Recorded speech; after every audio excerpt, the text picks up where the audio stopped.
தனுர் ராசி அன்பர்கள், இந்த வருஷம் நம்ம எடுத்துக்கிறோம். நம்முடைய ராசிநாதனுடைய நகர்வு ரொம்ப முக்கியமான ஒரு நகர்வாக நம்ம பார்க்குறோம். இந்த வருஷம் பிறக்கும்போது சப்தம களத்திர ஸ்தானத்தில் அவர் வக்ர நிலைமையில் இருக்கார். சில நாட்கள்லேயே வக்ர நிவர்த்தி ஆகிடுறார். அதன் பிறகு வைகாசி மாதத்தில் நமக்கு 8ஆம் இடத்துக்கு வரார். அப்புறம் கொஞ்ச நாள் கழித்து நமக்கு 9ஆம் இடத்துக்கு அதிசாரமாக வரார். மீன்வைல் சனி பகவான் 4ஆம் இடத்துல மாற்றம் பெறுகிறார் மாசி மாதத்தில்.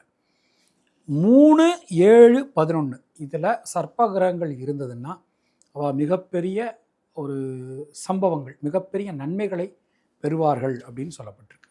நமக்கு இந்த 4ஆம் இடத்துல சனி, 8ஆம் இடத்துல ராசிநாதன் போனாலும் இந்த வருஷத்தில் மேக்சிமம் பீரியட் 3ஆம் இடத்துல ராகு இருக்கார். வாழ்க்கையில் இதுவரை பண்ண முடியாத சாதனைகளை உங்களால் இந்த வருஷம் செய்ய முடியும். ரொம்ப ரொம்ப சிறப்பாக இருக்குது. அர்த்தாஷ்டம சனி தொடங்கினாலும் 8ஆம் இடத்துக்கு குரு பகவான் மாறி அந்த சனியை பார்க்குறார். அதுவே உங்களுக்கு ஒரு பெரிய மாற்றங்களை கொடுக்கும். சின்ன சின்ன உடல்நலக் கோளாறுகள் வரலாம். கொஞ்சம் உணவு கட்டுப்பாடு கொஞ்சம் அவசியம். புதிய முயற்சிகளில் ஈடுபடும் போது சரியான திட்டமிடல் அவசியம். நாம் நல்லா இருக்கணும்னு நினைக்கக்கூடிய சொந்த பந்தங்கள், வெல் விஷஸ் இவங்கள்ட்டெல்லாம் கலந்து ஆலோசனை பண்ணி அதன் பிறகு நீங்கள் எந்த முடிவும் எடுக்கிறது உங்களுக்கு ஒரு நன்மையை கொடுக்கும்.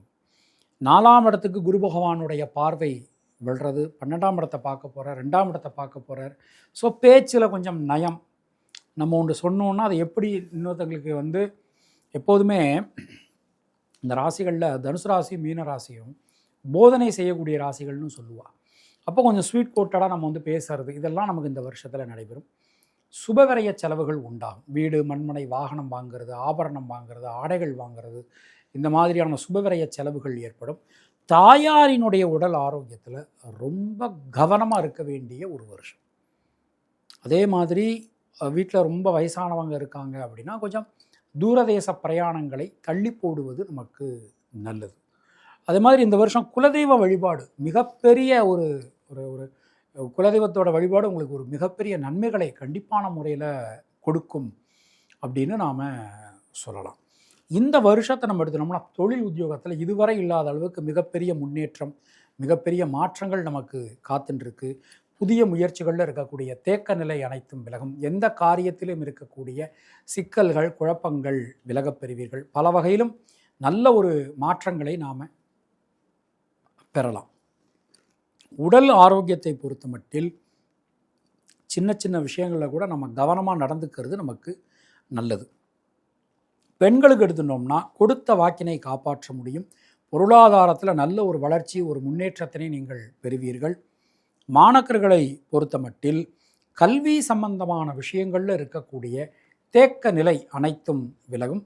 எந்த ஒரு விஷயத்திலும் இருக்கக்கூடிய சிக்கல்கள் விலகப் பெறுவீர்கள். மூலம் நட்சத்திரத்தில் பிறந்தவர்களுக்கு கடன் சம்பந்தமான பிரச்சனைகள் விலகப் பெறுவீர்கள். பூராடம் நட்சத்திரத்தில் பிறந்தவர்களுக்கு கொடுத்த வாக்கினை காப்பாற்ற முடியும். குடும்பத்தில் இருக்கக்கூடிய குழப்பங்கள், சிக்கல்கள் அனைத்துமே விலகப் பெறுவீர்கள். எல்லா வகையிலும் இருந்து வந்த தொந்தரவு நிலை நீங்கும். உத்திராடம் நட்சத்திரத்தில் பிறந்தவர்களுக்கு வீடு, மண், மனை யோகங்கள் உண்டாகும். தடைபட்டிருந்த கல்வினை மீண்டும் உங்களால் தொடர முடியும். தினசரி கிராம தெய்வ வழிபாடு செய்து வருவது உங்களுக்கு சிறந்த பரிகாரம். உங்களுடைய அதிர்ஷ்டமான எண்கள் 2, 3, 5. அதிர்ஷ்டமான நிறம் வெள்ளை மற்றும் மஞ்சள்.